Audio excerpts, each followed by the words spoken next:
Balik lagi di podcast Ngedabrus. Gadabrus. Gedabrus, sorry, salah. Biasa, belum ke itu, Sar. Iya, belum terjawabkan, Iya, belum tersurabayakan. Benar. Tapi ini kita kayaknya bakal seru banget nih, Sar, soalnya. Podcast tema kali ini kita akan ngebahas jalan-jalan ke Australia nih, Sar. Wih, seru banget. Lebay. Udah mulai lebay. Udah mulai lebay, Sarnya nih. Udah mulai lebay nih, Sar. Sar, kan, Sar, di Australia kuliah waktu itu di podcast Kapasari kan, Sar, pernah bilang, Yes. Sar kuliah di Australia. Yes. Hari ini kita mau ngumpas tuntas nih, Sir. Perjalanan Sir selama di Australia. Yes. Apa yang kamu mau tahu, Ki? Yang pertama-tama, enak nggak, Sir? Yang kedua? Belum ya? Itu dulu. Yang itu dulu. Ya. Maksudnya, living di Australia itu sebeda apa sama di Indonesia, Sir? Aku mau jawab yang tadi dulu. Enak nggak? Oh, enak. Nah, kalau pengalaman pribadi saya itu enak banget. Dalam arti mungkin pengalaman orang beda-beda, penilaian orang beda-beda ya. Tapi saya menjalani S3 di situ, anak-anak saya sekolah di situ, istri saya mencicipi pengalaman bekerja di situ. For us, it was our best years. Itu berapa lama, Sir, di situ, Sir? Saya 4,5, anak-anak 3,5, istri saya 3 tahun. Oh, berarti istri balik duluan ke Indo, Sir? Salah, dia datang belakangan. Oh, datangnya belakangan. Yes. Oke. Nggak tanya, Ki, kenapa kok datang belakangan? Boleh tuh. Kenapa tuh, Sir? Kenapa tuh, Sir? Ya, saya kan dapat beasiswa dari LPDP ya. Iya. Waktu itu beasiswa LPDP hanya memberikan family allowance kalau kita sudah setahun. Jadi saya studi saya 4,5 tahun, anak-anak baru saya bawa di 3,5. di akhir tahun pertama. Anak-anak saya bawa, kemudian istri saya dicurigai memiliki TBC. Karena itu istri saya harus membuktikan bahwa dia bebas dari TBC. Dan itu ada proses pemeriksaan sampai sekitar 3 bulan pas setengah tahun gitu ya. Saya lupa persisnya, karena itu dia agak terlambat datangnya. Dia sama anak ketiga saya yang datangnya agak terlambat. Oh gitu ya, Sir. Emang TBC itu separah apa sih, Sir? Ya, TBC tentu adalah penyakit yang menular. Nah, karena dia penyakit menular, kalau ada satu orang yang kena dan dia tidak diobatin, tapi kemudian dia berinteraksi secara bebas dengan orang lainnya, kan dia khawatirkan kemudian dia menyebar ke yang lain, ya kan? Nah, ternyata banyak juga yang seperti itu, dalam arti yang kemudian perjalanannya ke Australia tertunda gara-gara mereka dicurigai kena TBC. Nah, buku saya yang The Brisbane Surprises buku 1, tanjakan dan turunan termahal itu juga saya bahas. Itu istrinya teman saya, dia karena dicurigai juga, bahkan dia lebih dari sekedar dicurigai ya, dia hampir diyakini memiliki TBC, karena itu dia harus minum obat. Nah, minum obatnya, dia dari Bogor by the way, minum obatnya itu harus di rumah sakit, nggak boleh di rumahnya dia.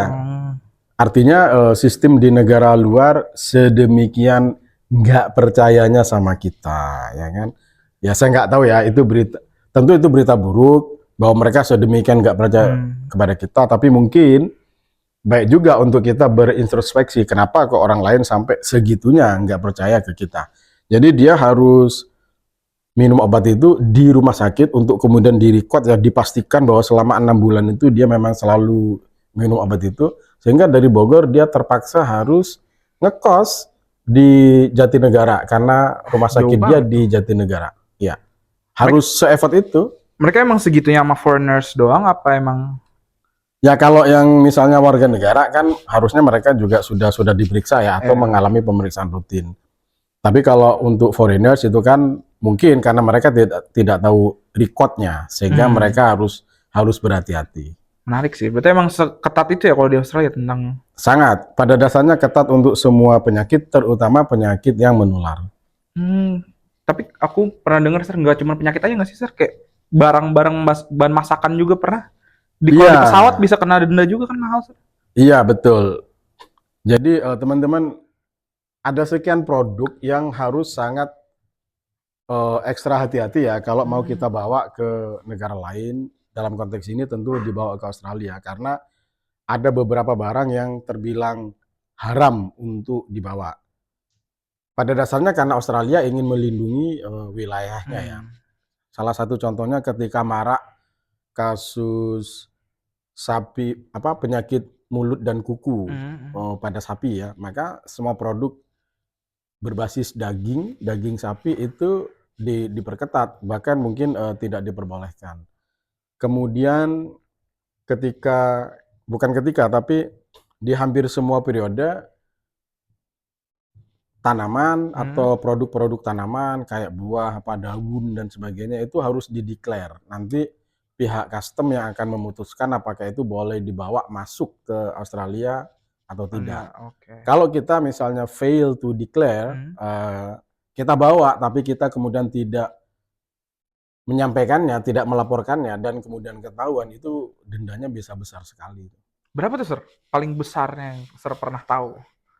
Saya tidak tahu persis, tapi di buku ini disebutkan bukan di Australia, tapi dia dalam penerbangan dari Australia ke New Zealand. Pada dasarnya Australia sama New Zealand relatif sama ketatnya ya. Kalau nggak salah dia kena $400 New Zealand, 4 jutaan. Hanya karena nggak sadar bahwa di dalam tasnya itu ada daun jeruk, teman-teman. Jadi ceritanya begini ceritanya. Udah kayak sinetron aja ya. Oke, jadi ceritanya itu adalah teman saya ini student di Brisbane di Australia. Nah, di Australia itu daun jeruk itu termasuk ilegal, agak mahal, agak susah. Sementara kita banyak masakan tradisional Indonesia itu yang menggunakan daun jeruk. Bumbu pecel dikasih daun jeruk itu jadi wangi, jadi enak banget. Ayam bumbu jeruk ya, nasi jeruk dan sebagainya. Sehingga kalau daun jeruk itu bisa kita beli tapi biasanya mahal. Nah, suatu ketika ada teman yang kita datang ke rumah dia, kemudian dia punya pohon jeruk itu, dia membolehkan kita untuk mengambil daun jeruknya. Nah, teman saya ini termasuk yang mengambil. Dia masukkanlah ke dalam ranselnya ya kan. Di rumah dia bongkarin. Ya masa ya nggak dibongkar ya kan? Iya sih. Dia bongkar, dia masukin ke kulkas dan sebagainya. Tapi kemudian dia merasa udah ngebongkar semua, nyelip entah 2 entah 3 lembar lah ya, itu nyelip. Ya namanya juga daun kan, ya mungkin nyaru warna mirip dan dia tipis ya kan. Nggak kayak donat yang gede gitu kan, dia hanya daun. Kebawalah dia, karena beberapa hari berikutnya dia pergi ke New Zealand untuk konferensi ya. Dia merasa tasnya sudah steril, ternyata masih ada itu daun nyelip. Karena dia merasa nggak bawa produk tanaman apapun, maka dia tidak declare. Ternyata ketika di screening ketemu ada daun jeruk, entah 3 lembar, entah 4 lembar. Dan itu cukup untuk membuat dia membayar hampir 4 juta rupiah. Ya, seketat itu berarti ya, Sir? Seketat itu. Kalau selain itu ada barang-barang apa lagi, Sir, yang mungkin ilegal gitu? Ya tentu selain narkoba dan lain-lain. Narkotika itu sudah pasti ya. Itu buat teman-teman yang ke Australia biar mereka bisa tahu. Sudah jelas. Duit itu kita boleh bawa, tapi ada batasnya. Ada batas jumlahnya.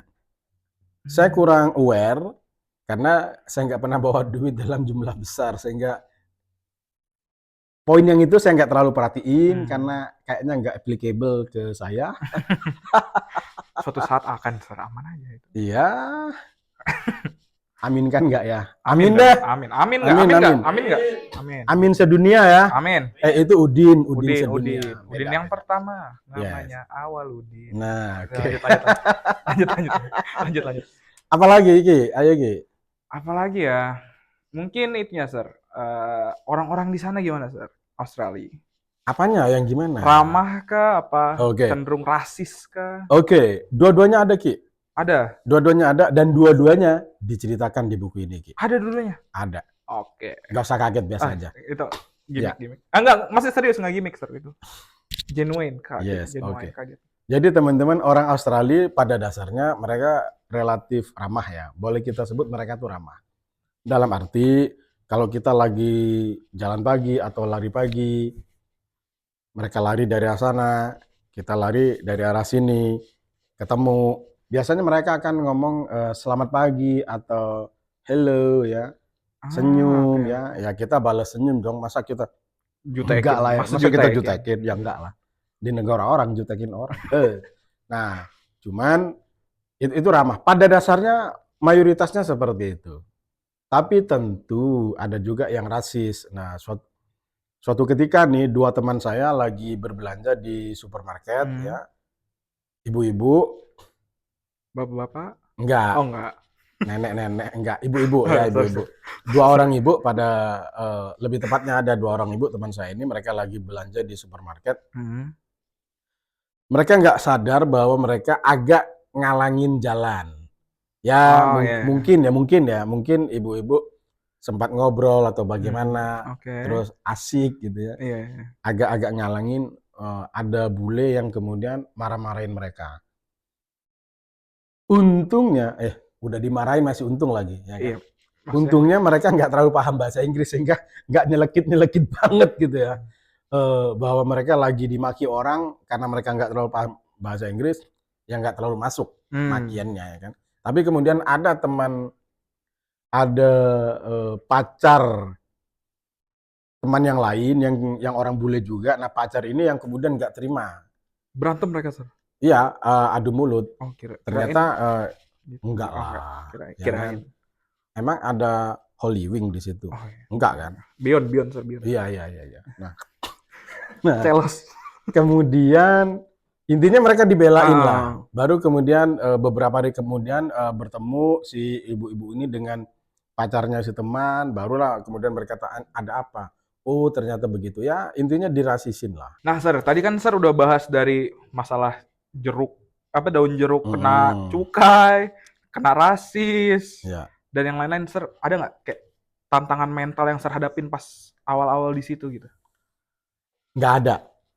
Kayak sombong banget ya. Enggak, tapi beneran nggak ada teman-teman. Jadi begini, ketika saya pergi berangkat ke Australia, itu saya niat S3, niat sekolah. Artinya kalau ada tantangan apapun berkait dengan menyelesaikan studi saya, yaitu sesuatu yang sudah wajar, sesuatu yang memang sudah saya antisipasi. Wong namanya pergi sekolah berarti urusan sekolah harus beres dong. Kemudian saya bawa anak dan istri. Membawa anak dan istri itu membuat saya merasa lebih nyaman, lebih tentram ya kan, karena mereka ada di dekat saya. Bayangin kalau saya di Australia, mereka di Indonesia, mereka sakit sedikit saja, saya sudah pasti bingung kan. Karena mereka saya bawa, maka saya menjadi tenang. Tapi bawa anak dan istri teman-teman, itu sudah pasti membawa persoalan. Kalau biasalah ya, hidup kalau dengan orang-orang terdekat ya. Kalau jauh rindu, kalau dekat gesekannya ada aja ya kan.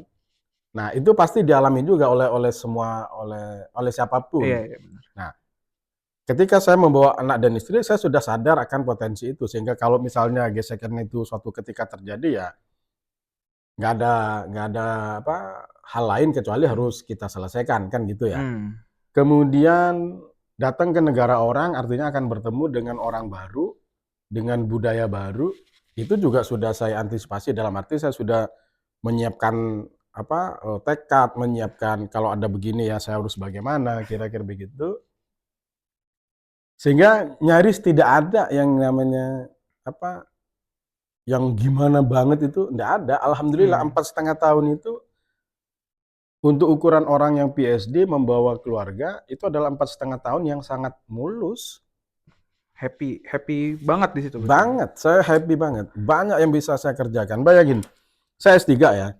Tapi saya alhamdulillah ketemu ibu-ibu dan kemudian sekumpulan ibu ya maksudnya yang memiliki kemauan bareng, kemauan untuk belajar menulis, kemudian kita bergabung menulis bersama, mereka menulis, saya menulis, kemudian saya edit. Saya sudah membuat 4 buku, Ki. Pas di Australia ini? Dari hidup kami di Australia ya. Okay. Yang pertama adalah ini, The Brisbane Surprises buku 1 sama buku 2. Tapi sebelum ini, saya sudah mengedit buku istri saya sendiri, berisi pengalaman dia bekerja untuk pertama kalinya sebagai cleaner dan hidup di luar negeri. Kemudian ada buku Di Bawah Rindang Jakaranda, itu adalah buku dengan ibu-ibu juga, ditulis oleh ibu-ibu, saya edit, jadi total sudah ada 4 buku. Saya mahasiswa S3 harus melakukan penelitian, menulis tesis, masih bisa menulis 4 buku. Itu kan kayak orang kengangguran ya, kayak orang yang berlimpah banget waktunya. Dan saya juga masih sempat aktif di IISB. IISB itu Indonesian Islamic Society of Brisbane. Saya sempat menjadi pengurusnya selama setahun. Saya juga sempat terlibat di AMCQ, Indonesian Muslim.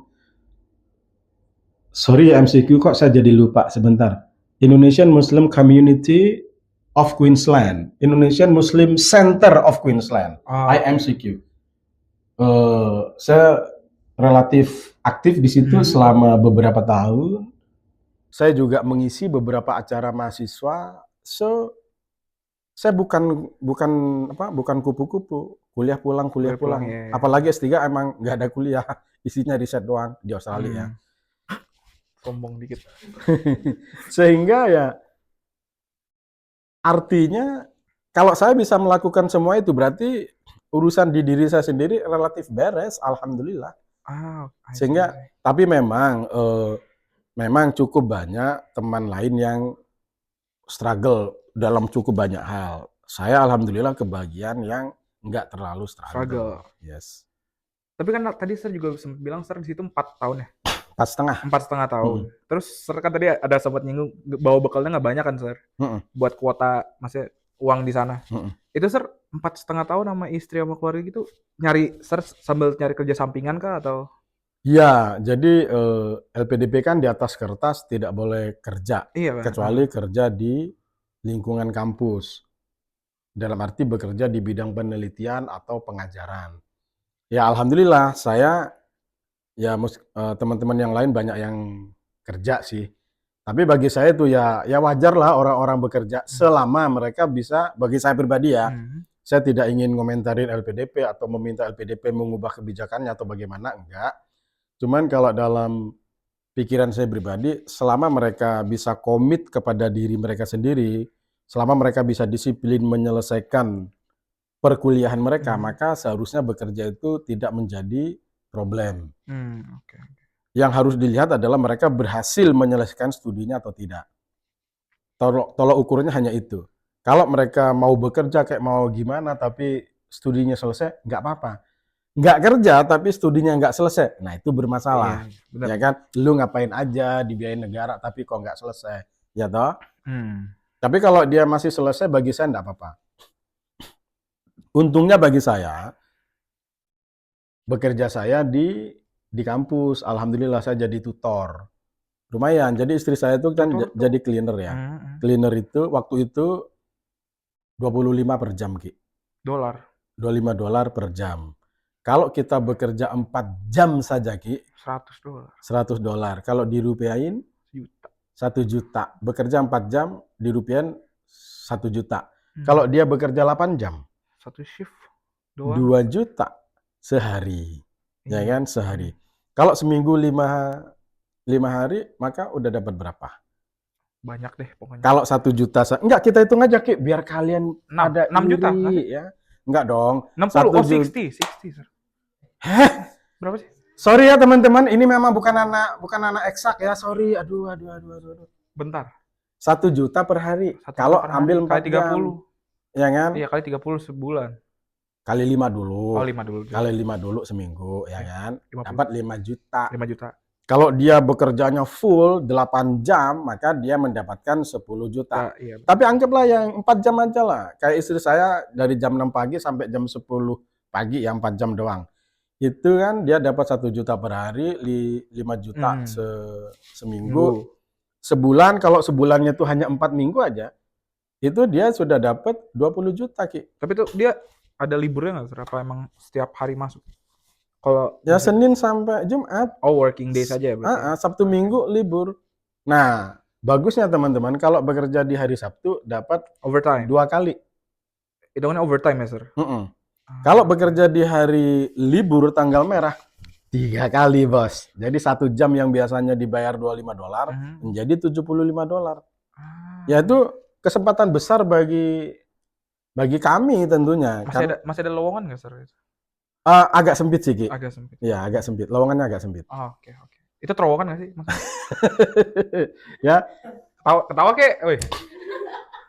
Nah, bagusnya itu kan hari libur bagi mereka kan belum tentu hari libur bagi kita. Dalam arti misalnya ada hari Ratu bagi mereka, bagi kita ya apa itu kan gitu. Nah, ya mending kita kerja aja, dapat 3 kali lipat daripada rate hari-hari biasa, ya kenapa tidak ya kan? Iya sih benar. Nah, cuman saya sebagai tutor itu dihargai $45 per jam. Sir ngajar berapa lama?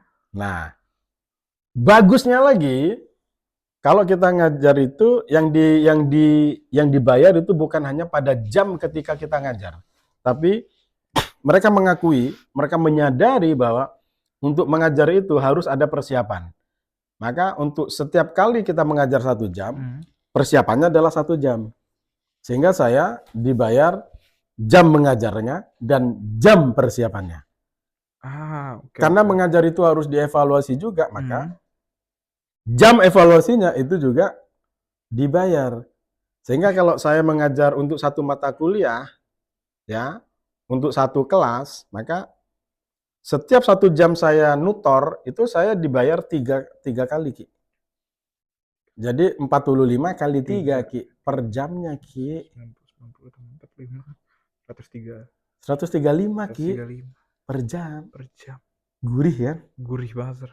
Nah, kalau misalnya saya begini, teman-teman.